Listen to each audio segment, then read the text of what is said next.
নজর রাখবো আবহাওয়ার খবরের দিকে।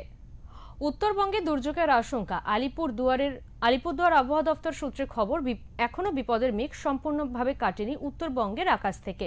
যদিও আজ কোজাগরী পূর্ণিমার সকাল থেকেই আর বৃষ্টি হয়নি দার্জিলিং শহরে। শিলিগুড়ি সহ উত্তরের সমতলে আজ সকালের দিকে বিক্ষিপ্তভাবে হালকা বৃষ্টি হলেও তারপর থেকে তা ধরেছে।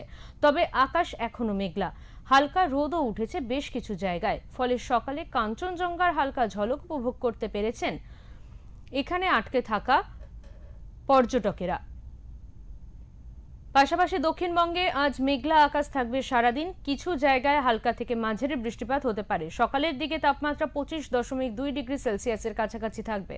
বেলা বাড়ার সাথে সাথে তা আরও বৃদ্ধি পাবে। দিনের সর্বোচ্চ তাপমাত্রা থাকতে পারে 32.8 ডিগ্রি সেলসিয়াসের কাছাকাছি। আর্দ্রতাজনিত অস্বস্তি বজায় থাকবে দক্ষিণবঙ্গ জুড়ে।